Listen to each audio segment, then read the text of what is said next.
Hey, this is Basil Fitzpatrick, and you're watching the Guitar Maniac Show right across the street from Guitar Center, Sunset Boulevard. So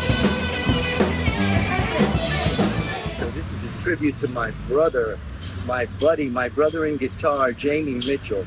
Jamie Mitchell, great guy, passed away in 2018 at 49.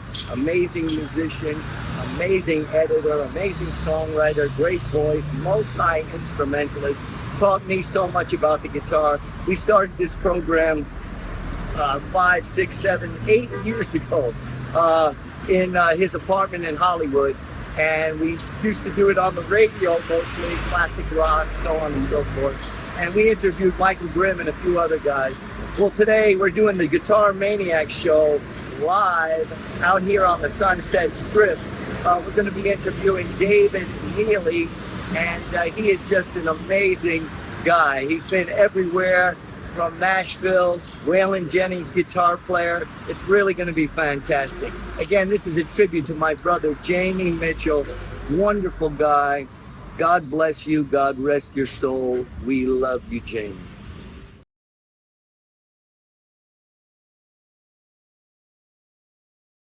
We're out here in front of David Neely's shop, right across the street from Guitar Center, LA, the Sunset Strip, the most famous address you'll ever have.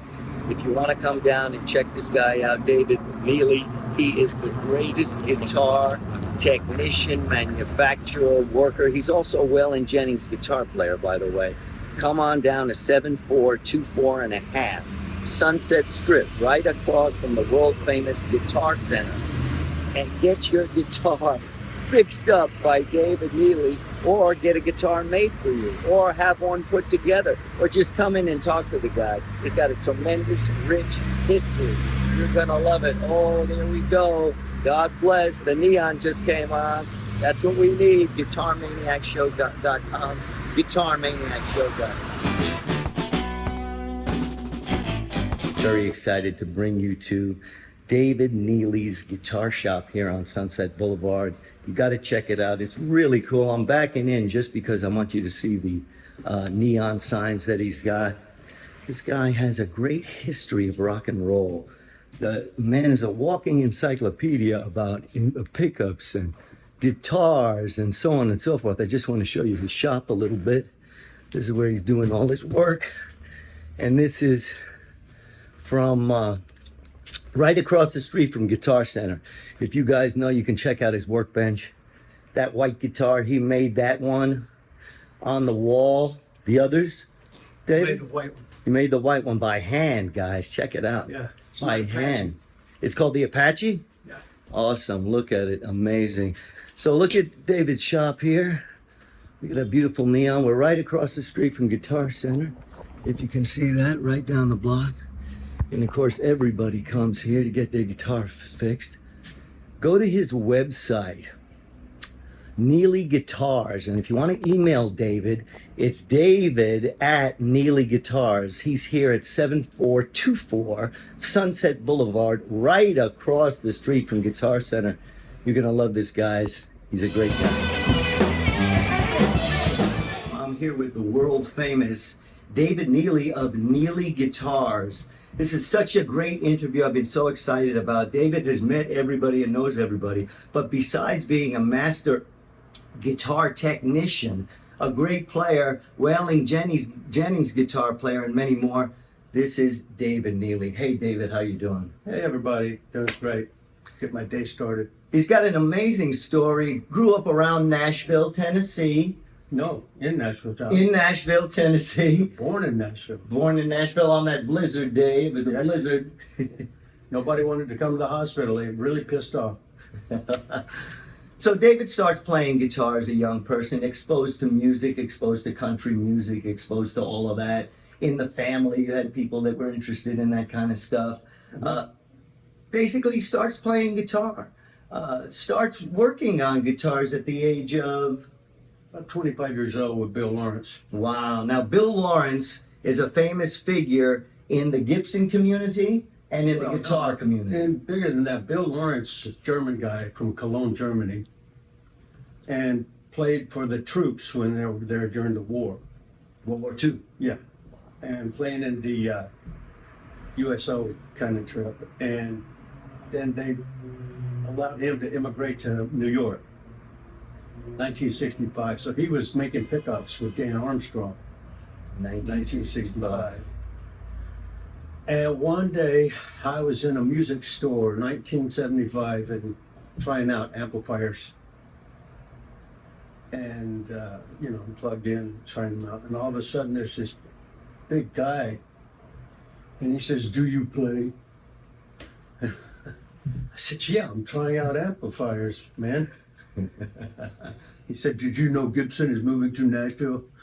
"Oh, don't talk shit like that, man. That's crazy. You don't believe me?" "No, I don't believe you. You come to my house, I will show you things you've never seen." "I'm not going to your place, man. He's only 2 blocks. Okay, look, let's just go see this stuff." And I'll be damned, I went over to his place, and there were rows of guitars leaning against the wall, Gibson guitars, no finish on them, just the raw guitars, and not much furniture, no TV set, a big telescope on the balcony, and a funny looking thing that looked like a sewing machine. And I thought, this guy's for real. And the phone rang. "It's Bill." "I know. Yes, I'm working." "Okay, Les, I'll call you back." It was Les Paul. Now, I know I'm close to the flame. He said, "You want to work with us?" I said, "I can. I go out and I play gigs. I'm gone for weeks and then I come back." "You go out, you play, you come back, you work." He was right. He wanted you. Who can turn that down? So I did. I drove out on Maslin Drive and I saw the sign, "Future Home of Gibson Guitars," and I realized, oh, Jesus Christ, this is a big deal. This is big. And I'm right at the beginning, so ground floor. And so we started working together, and then we had a location in Donaldson in an industrial park, making pickups for Gibson, working on the S3 and the L6S and the Ripper bass and the Grabber bass. This is 1976. Yeah, 76, 77. So then we started building guitars. A guy named Tom Holmes joined up, and he built guitars, but he didn't have the electronics, so we were doing all that, and a good combination. And I ran the custom shop. After about 2 years working together, Bill decided he wanted to move to Pennsylvania because it looked like Germany, and it does. Yeah.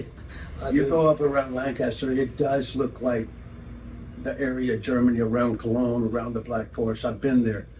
It looks like that. So that's what he did. And I started my own shop in Nashville. One of my buddies had a music store across the street from the Musicians Union.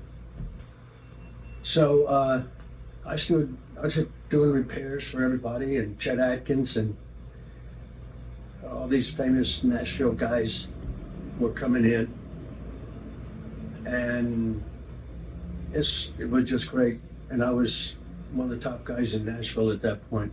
So people got to know you, and they got to know your quality of work and what you were doing, and people came. Yeah, they still are in contact. I hear from them all the time. One guy sent me a pickup to repair because he broke it on his J bass. And, From back then, right? The guy you knew back then sent you a pickup now. yeah, he's still in touch. That was amazing. Late 70s, and I was working a lot for Waylon Jennings.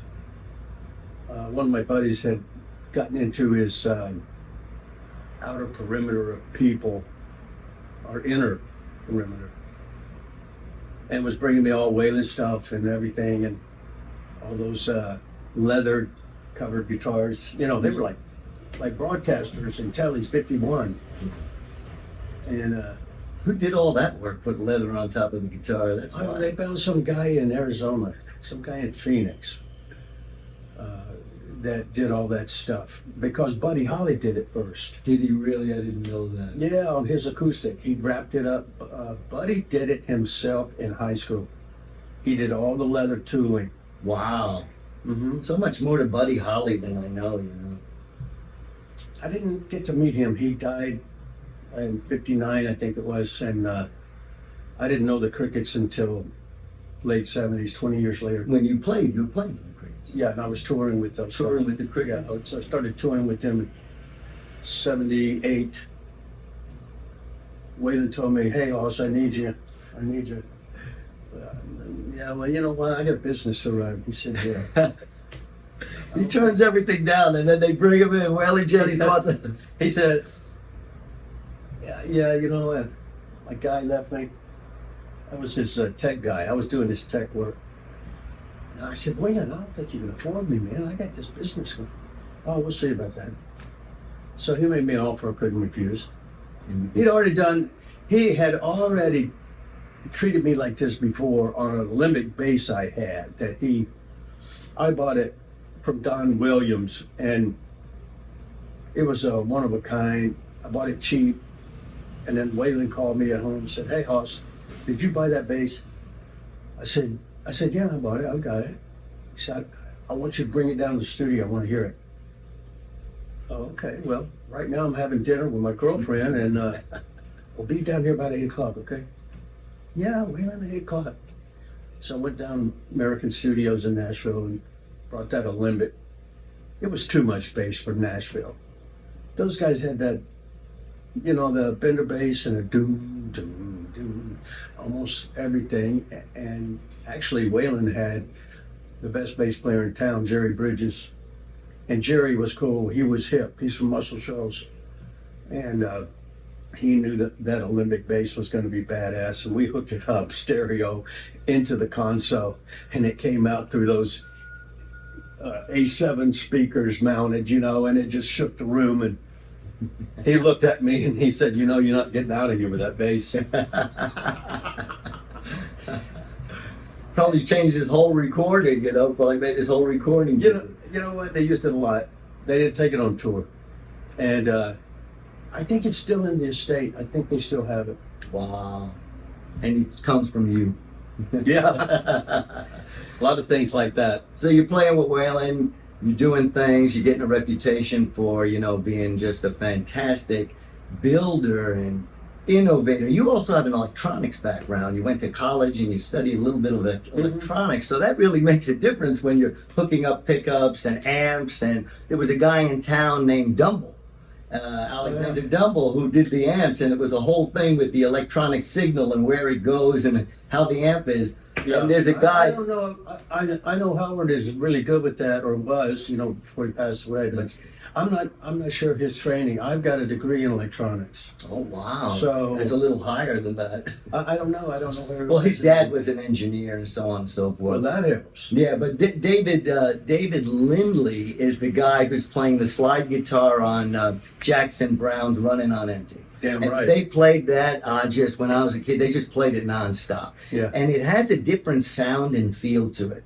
So people wanted that sound because that's the greatest slide lead I've ever heard on. Well, on that's radio. that old trip that Rick Turner and I did with Ry Cooder. Oh. They call it the Cooder Caster. I'm not sure which version of it David Lindley used, but we put a Supro pickup on a Stratocaster for Ry, and those guys are big buddies, so I think they got influence on that sound. I'm not sure if David played that on a real steel guitar or lap steel. I'm not sure. Oh, right. Was he on lap steel or was he on regular guitar? I don't know. He could have done it on either one. Yeah, and you You know, have a lot of experience with the lap steel, right? Because that was you were feeling that as a kid. You heard a lot of lap steel guitar playing. Well, my uncles loved that country music with the steel guitar, and so I would hear that. I like that sound, but in Nashville we hear everything. We have a big R&B community. We have bluegrass. We have gospel. We have rock and roll. That's where Elvis and Buddy Holly recorded a lot of rock and roll records coming out of Nashville. Even in the 50s and 60s. And it was very, very saturating with all the styles that we had. People say country music, but we're Music City. Right. So I tell you what, Jimi Hendrix got his start there. That's right. You got a chance to kind of cross paths with him and all those guys. Yeah, a lot. Tell us about that. That's really cool. 1962 or so. I'm 12 years old, and there was a black variety show that came on every Saturday night at midnight called Night Train. And my grandmother and I would stay up and watch Night Train, and it was hilarious. They were so funny. They were so good. They were so entertaining. The backup band was called the King Casual Band, and they were popular in Nashville because they also played gigs and dances and stuff like that. And there was this guy, and I had just started playing guitar at 12 years old. And there was a guy, and I felt so sorry for him because he was left-handed and he was upside down, upside down and backwards, but he didn't have any trouble with it. He kept moving and it flawless. He was the rhythm player. Johnny Jones was the lead player. Wow, Johnny Jones was the lead. Hendrix was the rhythm. King Casuals. Yeah. Oh man, what a name. Yeah, you should look him up. Yeah. 2Ks. 2Ks. King Casual. King Casual. Oh man. Not 3. What great music you were exposed to on that show. Well, that's what I'm trying to say is we had all-encompassing music, jazz and some of those jazz players, and just stunning guitarists. Everybody in Nashville plays clean. We don't use pedals and a bunch of funny sounds. We play clean. Yeah. So you hear every note. And if you can't play every note, you're not going to be on the 18. Right. And those Nashville guys are known for their recordings. They're known for miking drums and acoustic guitars and everything. So it's really looking good there. Yeah, it's a formula. We're back at the Guitar Maniac Show with David Neely, and of course Ezra's here. All right, let's do it. We're right on Hendrix now, guys. We got an opportunity to talk to David a little bit about the music that influenced him, and he's telling us about the programs he watched, and Hendrix was on that program. Yeah, the way that happened really was because Jimmy was in the Army. He was stationed at Fort Hamilton outside of Nashville. 101st Airborne. Nobody knows that about Yeah, Hendrix. 101st Airborne, man. And that's where he met the Nashville guys, the Nashville R&B crowd. And so he moved into Nashville when his hitch was up, and he was, going the whole time and doing gigs. So he was, I just felt so sorry for that left-handed guy. Playing the right-handed guitar upside down and backwards, and just, guitar's hard as hell, but if you're going to turn it upside down, it's just not going to work. But it So worked. were left-handed guitars common back then? No, don't know. So I've never seen anybody that played left-handed. And this guy didn't have a problem, so he was known as Jimmy James. And there was a music store in Nashville called Hughley's. That's where most of us ran into each other. And obviously Johnny Jones there, lead player.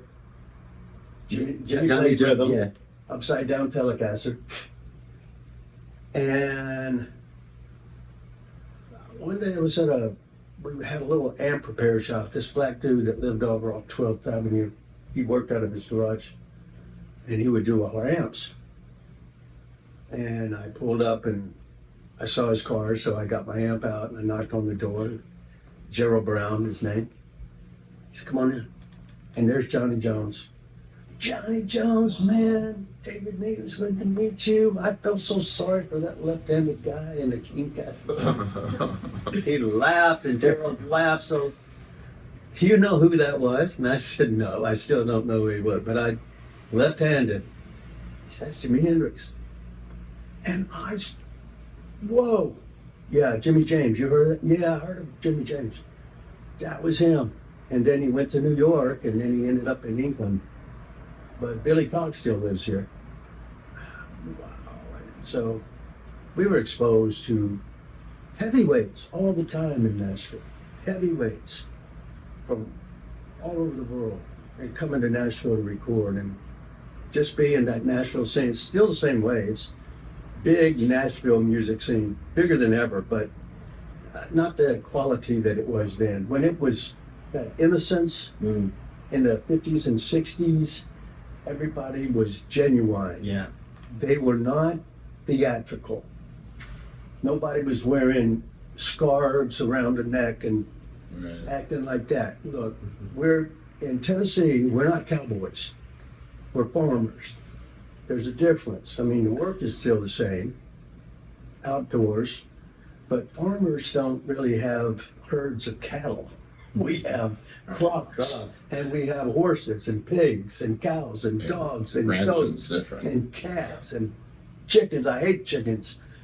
And You grew up on a farm, you could tell that. yeah, I did. And so anyway, it's a whole different thing, but those gentlemen farmers that we call them,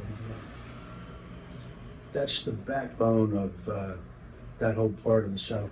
And a lot of them are pickers. My wife comes from Alabama, and she played the spoons as a kid, just hitting the spoons as a 3-year-old. They'd have a couple of guitars with a few strings on it because they didn't have a lot of money, you know, so they strung out whatever they could. But they had this musical rhythm and these indigenous songs that come from there in the rhythms. That's the Appalachian stuff from England and Ireland and Scotland, Scotch Irish.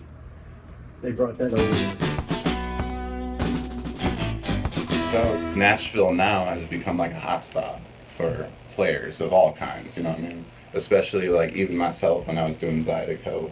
Well, Zydeco, I feel like Nashville has always been like, Zydeco guys have always gone to Nashville to record for, you know, since like the first Zydeco. We had a bunch of guys from New Orleans. Oh yeah, for They sure. come up there, they were fun. But Oh, now you man, got they're people fun. from New York, California, who are living there.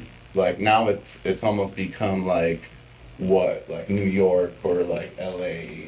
Yes, but more, I would say more specific because a lot of these people are players. But what are your thoughts and feelings about the then and the now? It's always been like that. Nashville has always been a mecca. I was in the 60s. I was about 16 years old, 17. I got a phone call from my manager because my band was really good, and he called me and said, David, I need you and Pate and Martin, that's my drummer and bass player, to go to Madison, outside Nashville, 10 o'clock Saturday morning, and I want you to learn these 3 songs. Madison is where a lot of action actually happens, I feel like. Yeah, you know Madison. Yeah, totally. Yeah, and I said, well, what's going on, Smitty? He said, look, just learn these 3 songs, be there at 10 o'clock, and here's the address. And we pulled up, and a guy comes out to greet us, and he was old. He looked like he was 28. Could you trust them? Maybe 30. And I thought, oh shit, what now? It's going to be country music. And so we load in our stuff and we get to it, and he's playing steel guitar, which is pretty cool. So it's definitely going to go that direction. And so we're vamping through the songs, and this man comes down the steps from upstairs, and he says, hey, I'm Bo Tucker, and I want to thank you boys for doing this. Thank you so much. And I'll tell your manager, real pleased with you guys. My daughter's going to be down in a minute, and we'll get her to sing. She never sang with a band before. So here comes this 15-year-old girl, and we're doing Elvis's Honka Honka Burnin' Love, and that doesn't cook for me. A 15-year-old girl with that kind of song in it, but you know, it's my job, so we do it. Honka Honka Burnin' Love. Really won't think so. Anyway, that turned out to be Tanya Tucker. Whoa. And Whoa. there are not many people that move to Nashville from Nebraska or Indiana or wherever they're from. Some people sold the hardware store, put all their money in their kit, come to Nashville, go do the Nashville trip, may or may not work. But I think that experience right there was the most successful one I've ever heard of. Because Nashville being a mecca makes it look easy, and it's not easy. Right. Plus, Nashville is locked down. That's a formula town with people Yeah. that are hired to do the things. Right. And X amount of people will come through in and out of the system.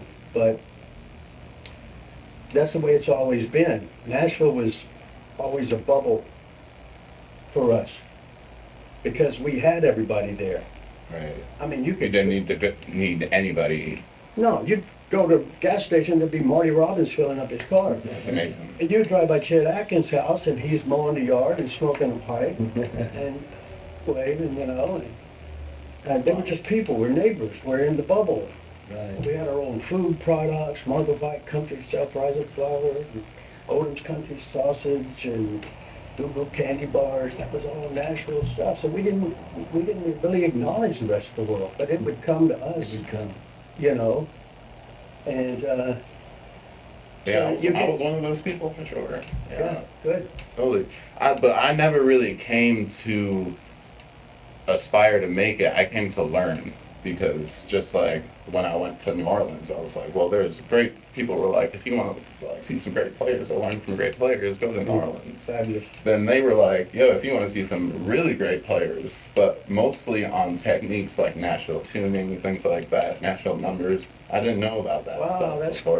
the roots, man. Yeah, I didn't know about that, but like that was like that's the what I see Nashville is like for me is like as far as studio anything traditional, be it country, rock and roll, blues, whatever, recording or even finger picking styles, tunings. Mike and the drums, World everything. Travis style. World Travis. Man, there's so much Dude, I didn't tell you. innovation in recording and in specifically guitar playing, like the high strung. And when I found out, it blew my mind, man.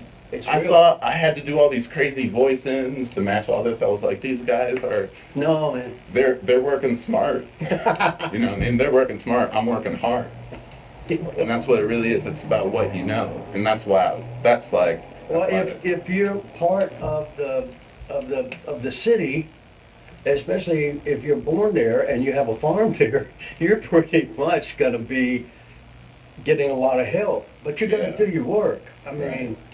if you start off playing the guitar and you go out somewhere, like my good buddy's older brother could play Chuck Berry. I don't know how you play Chuck Berry. You know, I was 13 years old. And I said, you think Ralph would help me with some of this? No, man, you gotta do it on your own. One day I was playing, he heard me play, he said, let me show you something, man. He could hear me getting better. Here's Chuck Berry. Oh, I got it. Right. So pretty soon you're starting to get where you're moving, your ears are getting tuned in. You're starting to be able to communicate with these people about music and about guitar. Yeah. And then it takes off like a rocket. Your ears get so in tune to chords and changes and intervals, and you're hearing the same thing over and over and over. Yeah. So it's not a challenge, but every once in a while you hear something different. And then you say, what was that? What was that? What is that? What did he do? I got to learn that. And you break it down, and now you got something special. I mean, that's the difference. You play around with things. That's what Eddie did for the guitar. That's what Hendrix did for the guitar. Sure. But Chet Atkins was big too. Chet Atkins is such a great player, and so many other of those players also. See, I didn't realize the Nashville connection with all, like, especially with Hendrix. Glenn Campbell. I love Glenn Campbell. wild. Campbell. Yeah, what a Right. player and a singer and a writer. Because all of this didn't make sense to me until Nashville. Like I learned music like classically, traditionally, but like theory never really made sense. But when I learned Nashville numbers, then like what you're saying, I was like, oh, I see the patterns and like all the like. Then you can get up and do anything. Then it's really just rhythmic changes, and then like you can switch over to Yeah. triads to color it up. But That's how we trained our ears. Yeah, it's the like I would And- highly recommend everybody if you can Go to to learn natural numbers. If you can't go to natural yourself, there's a lot of great content on YouTube. But man, it'll like you. I wasn't even playing guitar before. Well, it changes your guitar playing, right? Yeah, no, I wasn't Yeah. really playing before. Yeah, And then when you learn how to play over the top of that, that's yes, sir. a real wonderful feeling. I had one time my band was rehearsing, and I was about 17, and people used to come to our rehearsals just to watch us work, see how we worked up tunes. So I was playing. I had a white SG and a Fender Twin, Dang. and sounded good. That's a good rig. In fact, we used to have a phrase in Nashville: "It's not how good you are, man; it's how you sound." Right. And if you can pull it off and sound clean, and Yeah. you're gonna, that's the thing.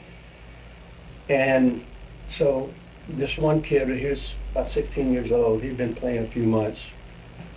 And he's one of the neighbors in a neighborhood band. So I'm putting down my guitar, and his name is Stan Lassiter. Stan says, "Hey Dave, can I play your guitar?" And I said, "Look, man, we're gonna go play some basketball, probably for 20 minutes or so. If you'll just sit on this sofa and play it, I don't think it'd be a problem. But go ahead." So we come back in for playing basketball, and Stanley, I'm hearing Stanley, and he's got the best vibrato in the world, and he's got this, just, and I said, "Hey Stan, you sound pretty good. Let me show you something, man. This is how I play majors, okay? And this is how I play minors. If you look closely, they come together to be the same thing. Right. And here are the grace notes that I use to get in between the two." Hmm. And a light came in his head. You could see it. Yeah. He went home and locked himself in the basement for 6 weeks. And when he came out, he could wipe me. He was absolutely a natural. 6 weeks of studying what I taught him, and he's still one of the most badass guitarists in Nashville to this day. Wow. Stan Lassiter. Look him up on any venue you want. I think I've heard of Stan. I Yeah. think I've heard of him. Well, he called me his teacher. How do you like No, but He that's still does. That's what Oh, it that's is. so great. It's Yeah. like I remember those two. There were two major tips that somebody gave me that just changed the. I've had moments like that myself for sure. Where the light came on. Where the light just came on and it was just like, "Hey kid, like if you like very similar things." This I actually learned this from a bass player. He's the one that taught me like modulating the tone and your frequency while you're doing solos or whatever. Even like a lot of those like jazz guys do it a lot, jazz pianists especially, Mhm. when they just shift it like and go like a pitch over and then go right Yeah, back that's a in. chromatic kind of thing. They do. Yeah, man. So like when Gotta he have showed it. me that, I was like, oh man. And then I also had a very similar situation where it's just all like, oh yeah, you can like change the voicings where it's just all like, yeah, like the shapes of like all of the parts you need are in like both places. Yeah, You know what it's I a mean? try. You just need a triad, Triad. and you can choose whichever one you want Yeah. to manipulate, Totally. and then you walk with flat fives and all this, and it just gets so creamy and lush. Yeah. See, I never understood jazz before. I never thought it was an attainable thing. It is Until- attainable. It's a Until lot that more work. was like mostly like understand triads and how like voicings connect in each other. Like Mhm. it's really Well, that's all- another thing of getting down and training your ears Mm. and hearing it first. It's like Herbie Hancock. He does stuff it breaks the rules. He just breaks the rules. Totally. Now that's cool Yeah. because you're going to hear stuff. Wow, wasn't expecting that, Herbie. And Herbie was playing with Santana live in the '85 US Festival. He was right there on Yeah, stage. He could do Herbie- anything. Yeah, I mean, all those guys, those are Miles's Miles Davis. children. Yeah, pretty much. Yeah, him, Coltrane. Like, Miles was a really, yeah, he I'd really, say- it's just like that. It's just all like some guy just is like, hey man, hey kid, like, do this. Make your whole career. Thanks, mister. Well, the thing Yeah. that makes you different is you're a player and you've got such a rich history and all of that stuff, plus the technical side that you got. Man, it just all came natural. I was born in Nashville, and I've got that blood in those bones, and I've got the dirt from the Cherokee. So You got a little bit of Indian in there, you got American Indian Yeah. in there. Let me It's all the talk to same you dirt. about, you mentioned the Fender Twin at that session. You were playing to a Fender Twin with Oh, that yeah. SG. What were the amps you were playing in the early days? Like Fender Twin is that's a great clean sounding amplifier, good headroom. oh, it's the best. It's too loud though. How loud? You can't handle the volume. Yeah, You can't talk about two. You know, exactly. run you out of the room. But my first guitar was a catalog guitar that I bought selling greeting cards door to door. And they would have a catalog, you could choose things, and I chose guitar. $60 back then, a lot of money. And it was shitty, but it was mine, and I, worked at it, and then I had my first gig when I was 15, and I had a paper route, so I was making good money. I went out and bought a Jazz Master. Nice. Yeah, and a Princeton Reverb. Oh, great amplifier. Yeah. And Great went to the amplifier. gig, and it was the right thing to do. Have new gear. Princeton didn't quite cut it with the band, so I got a twin.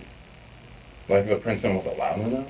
No, Wow. I mean it's great on its own in a room. Right, yeah, and for But recording with and stuff. on a gig with drums and everything. Oh, and that was before PAs and stuff like that too, right? We had a PA, but it was no big deal. It was a Utah, couple of silly speakers over Right. there, So you needed that amp to I like, didn't have it for that gig, but I had the momentum. So then I went up to the SG, white, 61 SG with the 3 gold pickups. I bought it from my bass player's brother for $300. wow. So that was landmark, and I was playing that through the twin, and that hits you in the chest. Yeah, That's different from just hearing something. That sound pressure level. And when you go to gigs, people in the audience, especially if they're dancing, they hear that, they feel that. so how much do you think of that was the humbuckers and how much do you think was the amplifier? Well, the humbuckers were the way to go. The Fender pickups were single coil and they made a lot of noise, so you Right. had to know how to Move stand. the right way, yeah. Yeah, 1, 2, 3, 4. That's the way you had to deal with it, but it's seamless when you have something like a 335 or an SG Right, into a twin. And later on, I was getting pedals. I had an Arbiter fuzz face and a Crybaby Wah-Wah yeah. and that Fender twin. So I could Ooh, get my with those sounds. humbuckers too, that fuzz face, real nice. Yeah, I could get my sounds. And that SG got stolen. My band was up in New England playing for the Mafia in these Mafia clubs. My manager Smitty had booked all this stuff. It was great. I loved it so much. We were in Providence, Rhode Island. Somebody broke in the bus and got my guitar and my bass player's bass. He had a P bass and I had my SG. So we called the guys, our connections with the Mafia, and said, look here man, they broke in the bus and we want our shit back, okay? Yeah, we're gonna work on it, but you're gonna go down, you're gonna go see Silvio the Pippo in the morning, okay? You're gonna play tonight, right? Okay. So we went down to Silvio the Pippo music store, and all he had was a Strat on the wall That's it. to choose from, and he had a Hofner bass. So we went from this prime gear to like a crippled kind of situation for that gig. Like the Hofner, the violin. Yeah. Wow. And I had that Stratocaster, which was so weak and puny, and Yeah, from humbuckers to singles. That's right. yeah, and I'm back to the noisy stuff, and then my twin will work it out, and I got to, and back then Fenders didn't have 5-position switch; they had 3. Right. Yeah, So that's you what I got- was gonna. You got the 3 yeah. sounds, nobody's into the 2 and 4 of it, but it'll work. I mean, I got to do gigs, and you can't complain. It's Right. the mafia. They don't hear bad news. Right. It's supposed to be fun. So you got to keep going with the gig. And then when I got back to Nashville, I traded that on a 335, Mhm. and I played 335s for years. Nice. Yeah, with that same twin. And we toured like crazy because they loved our band. We do play anything they asked us to play at any time. Right. And usually it would be Go Johnny Go, Johnny Be Good. Trying to be good. And sometimes you do it twice. Well, must have sounded good.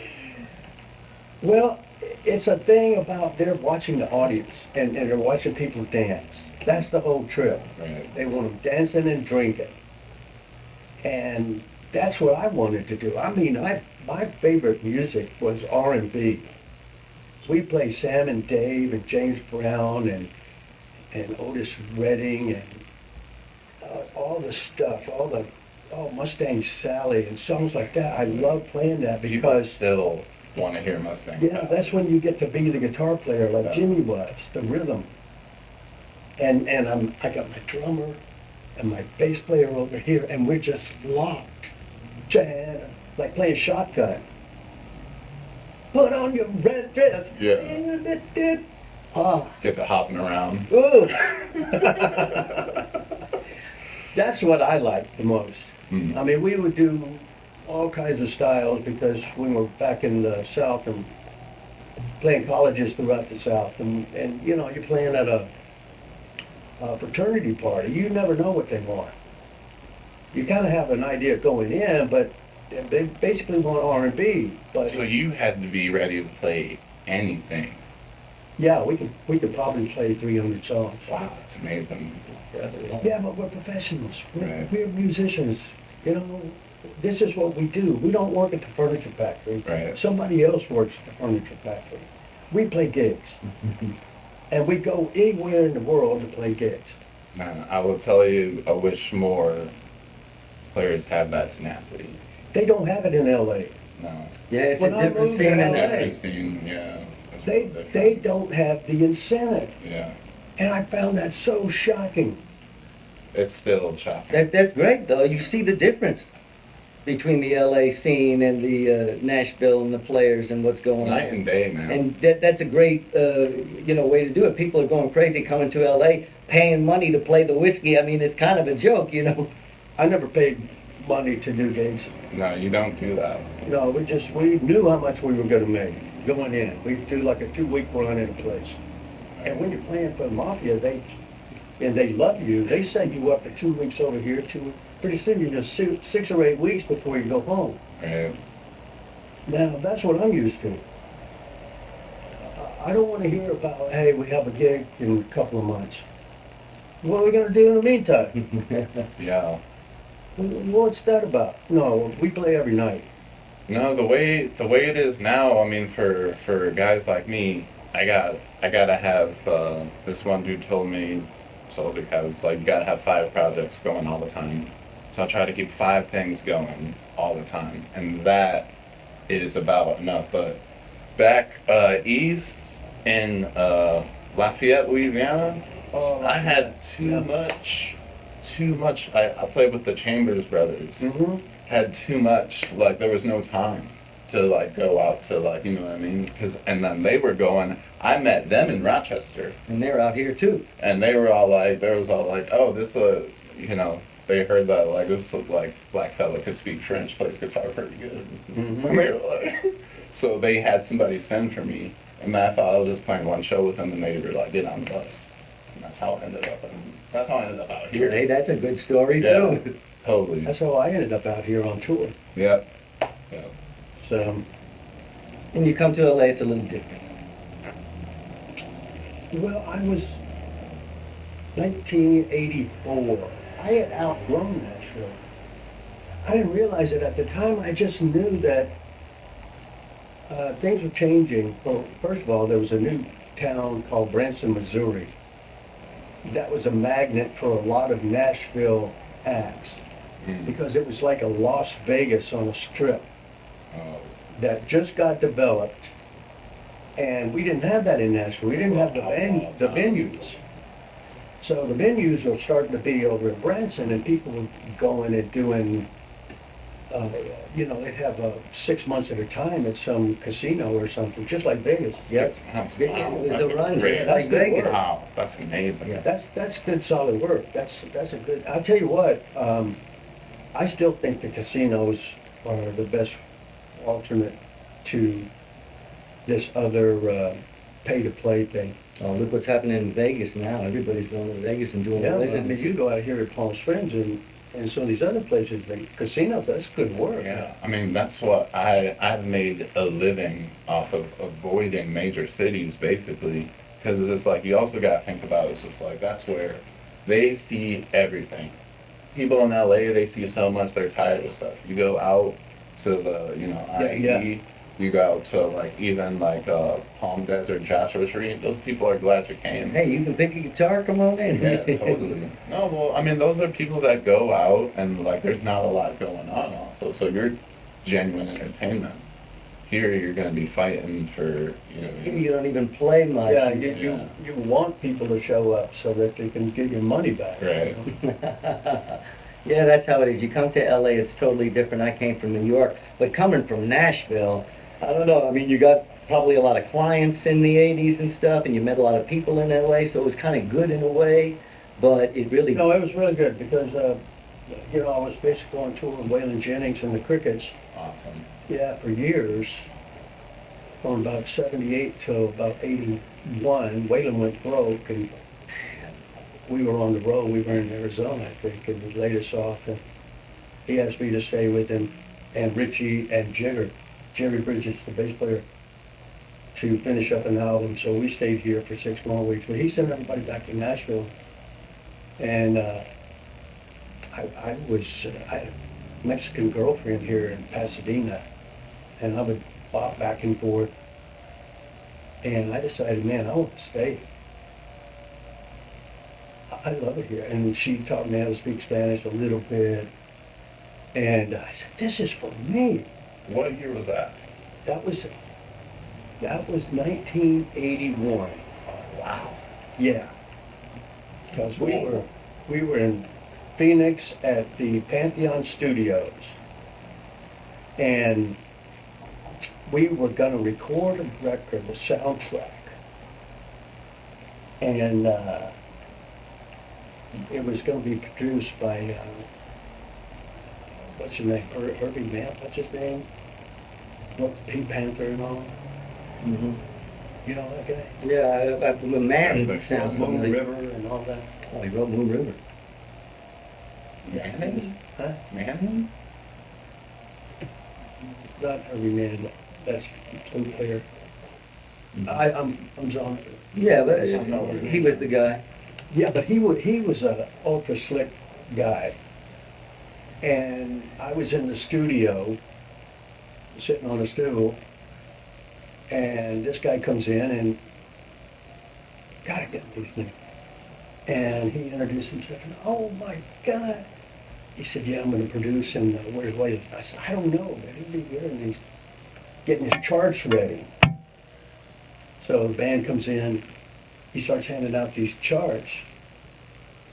And I thought, well, that's fine. But then Waylon came in and said, hey, Oz, I gotta tell you, this is not the way we work. Okay? He said, well, I got a good idea.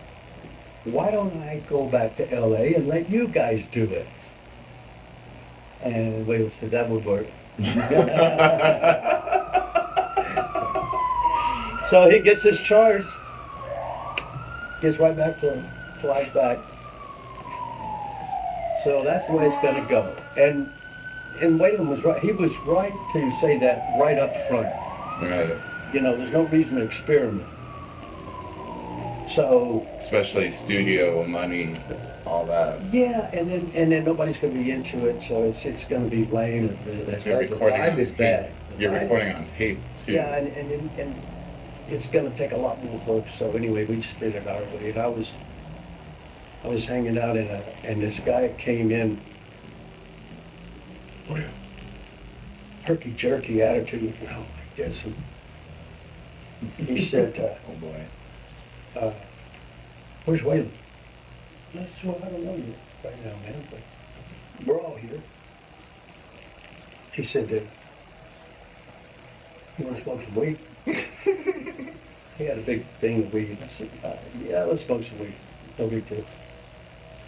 He said, "Come on, listen to my buddy. He's in the next studio." I said, "Man, I gotta be ready for this thing, man. This is Studio 8. He said, "Come on, just for a minute. I want to introduce you." I said, "Who are you?" He said, "My name's Joe Sherman." I know that name. Bass player with Three Dog Night. Oh, whoa. He made all those records happen. Wow. Okay? That's in 1981. So in the next Studio B was Dallas Taylor. Now, Dallas Taylor was the drummer for Crosby, Stills, and Nash. Wow. And That's- I'm in an LA kind of thing, and we played Vegas, I'm used to this, and all of a sudden these guys are right here, and I go in, and Dallas is, he introduces me, "Dallas Taylor, David Neely." "Oh man, Dallas, good to know you're active." And he's recording his album, sounds really good. And he says, "Oh, you want to play on it?" And I said, "Yeah, let me hear some more tracks." And I played a little bit, and he gave me a cassette, the whole thing. And then we're finishing up the stuff for Waylon. It's called Oklahoma City Dolls was the name of it. It's a all-girl football team. That was the soundtrack. Yeah. So we're finishing up that so that the contract would be finalized on that project.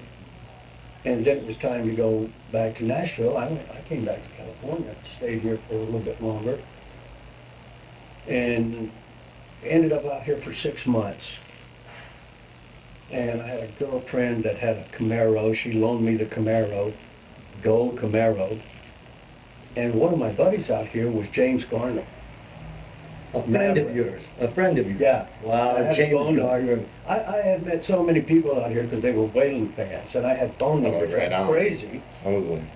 And I told James Garner, I said, "Man, I'm here, and I got some time on my hands." He said, "Good, I want you to come to my house." And I didn't know LA very well at that point. He said, "I live in Toluca Lake. Here's the address." And I said, "How do I find it?" He said, "Well, get on the 134 and get off on the so-and-so." And I said, Luca Lake. How are you doing with GPS now, man? What? yeah, no, then it was log it in your head and look for it. Jeez. And I pulled up, and then he came out and met me, and his daughter, Gigi. And we ended up going to some club, and when he saw that gold Camaro, because he was rocking it, you know, Yeah. and he had that gold Camaro, he said, "Oh, no, I'm driving." So there's Rockford, Wow. you know, and that is so LA. And we go somewhere in Malibu to some club, and there's all these people, and then the night's over, and I go back to Pasadena, and that became almost like open. Everything's open to me. So that's when I realized I had to move here. And I moved here in 1984. I had done some intermittent gigs with the Crickets, coming out to California. That's pretty awesome. Oh yeah, J.J. Kell was there and everything. Wow, J.J. Kelly, yeah, they celebrated him, clapped it. Yeah, well, they were good old buddies. I mean, the Crickets knew everybody.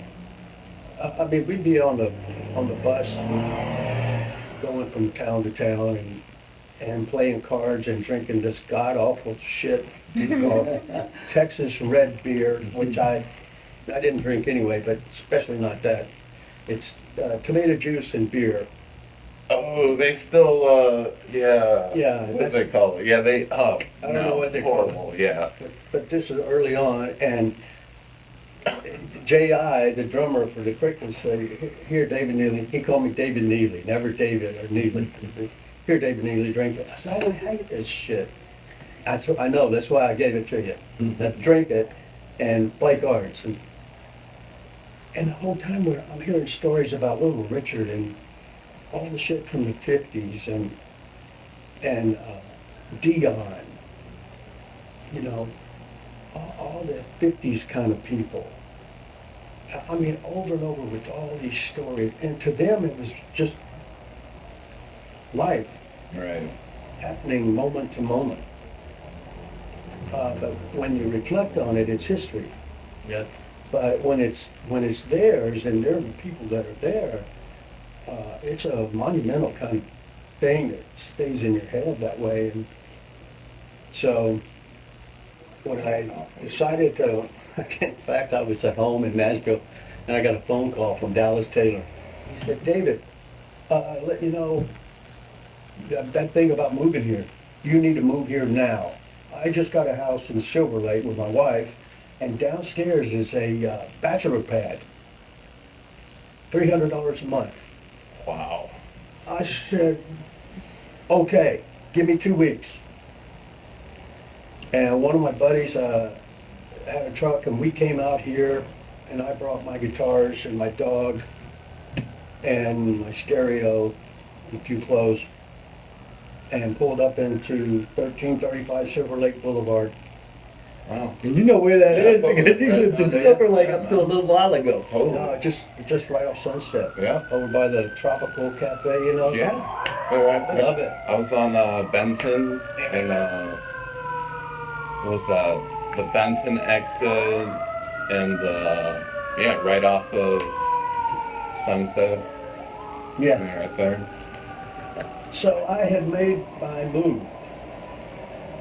And at first it looks like an uphill kind of go.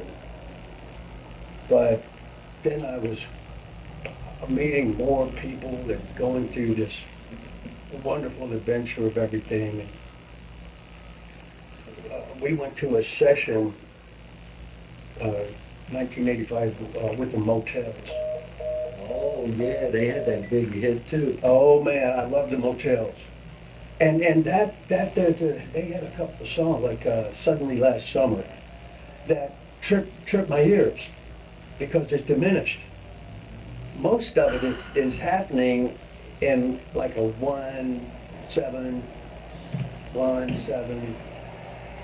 dominant, and then dan dan dan dan dan dan dan dan dan dan dan. And I'm hearing this sound, and I thought, that's why I'm here. It's these sounds, it's this environment, this musical thing that I needed. So Yeah, you got to. as I was getting used to Los Angeles, I was starting to come into these guitar players, these LA musicians, which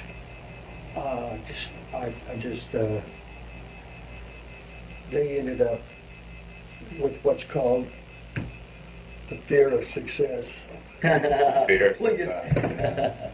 I understand The that. fear of success, where if you become successful, you might have to get up at 9 o'clock in the morning and be at a meeting with your manager and the record label. I said, "No, man, I sleep till 2 o'clock. That's not my Right. style." "Yeah, well, you're gonna sleep your life away," you ask me. And I got so disenchanted with some of that. And then I could just always see it coming. And famous people that I would come into. they had had their time, and now it's over. Why would it end? I can't imagine that in Nashville. It never ends. It just goes to the next thing. Willie Nelson.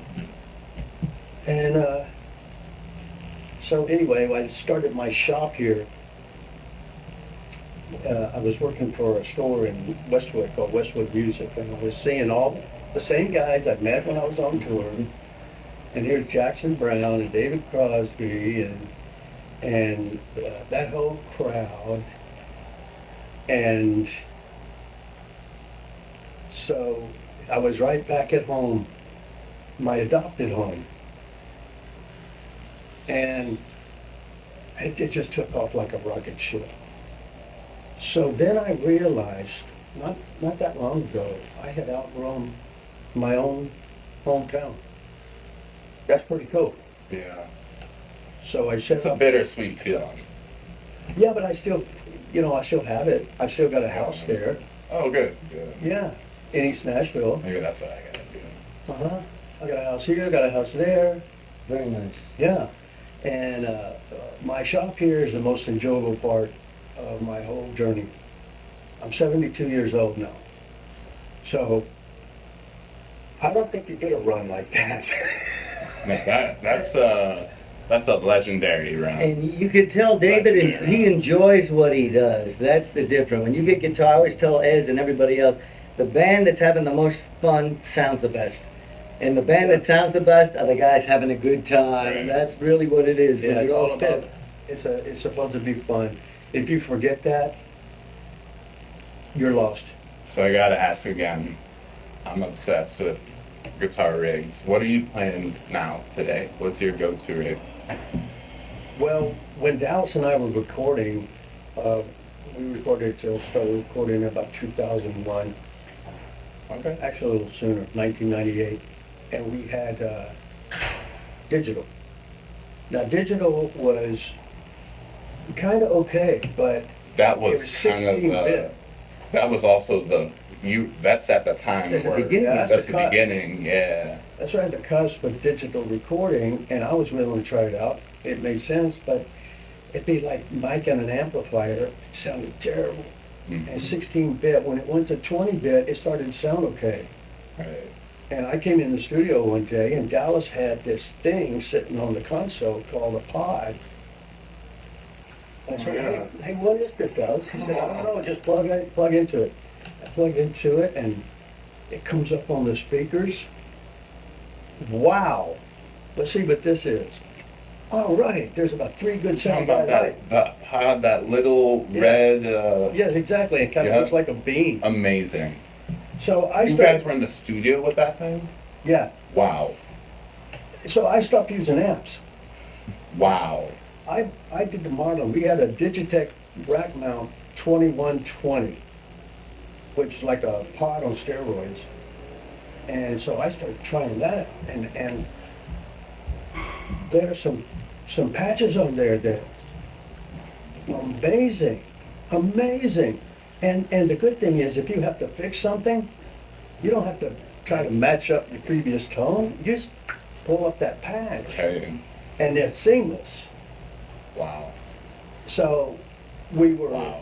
uh, And then you just take that directly into the console? directly in the console and fly it on the speakers, and then we would do vocals, of course, with Sennheisers, and then we would do acoustic guitars with a pickup in one channel and then miking it on the other channel. So we'd have like a Guild 12-string badass. That's a Cool. cool guitar. And you'd have to move the mic away from that, because you get too close, it's turbulent. And the mic is not distorting, it's just not accurate anymore. Right. But when you back off, you Catch get a lot more equal frequency. kind of tone. Like with a Shure 57? Yeah, great mic. Yeah. You can do anything with those. But you gotta know how to use it Right. and where to place it. And Dallas was tapping in drum beats on the keyboard, making his own loops. And we cut an album, and we went to get it, mastered it Bernie Grunman's mastering. And Bernie Grunman is one of the cool guys from back in the day. And we go in there and he said, Dallas, these aren't real drums. He said, no, I made my patches. I'm not going to master it until Dallas Taylor plays real drums on it. I refuse. Because Dallas is one of the best drummers ever.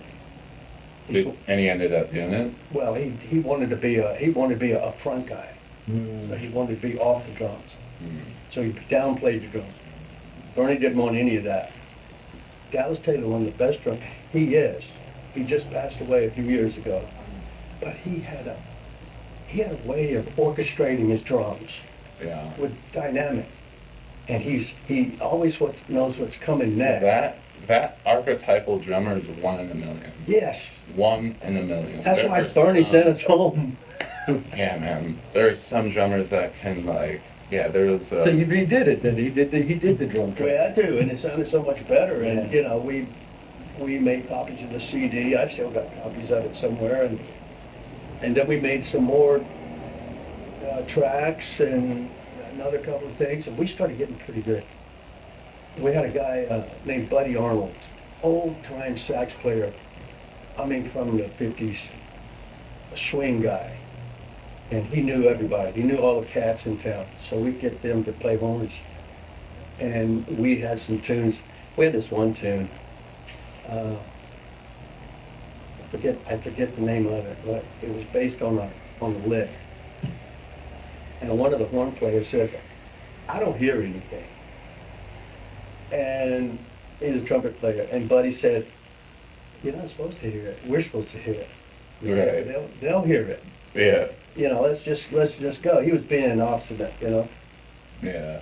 And we came to this just, bow, bow, bow, bow, bow, bow. It was an accent on the way the song was moving, and this thing would come in at, bow, bow, bow. That's right. Bow, bow, bow. So then he said, I hear it.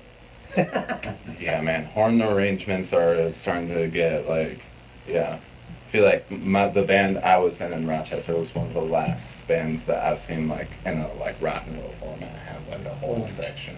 It makes a difference. It's amazing. It's powerful, man. Super, yeah. It takes it to another level. That's like those guys in the 40s and everything. They had those power bands. Woody Herman and his Storm and Herd or something like that.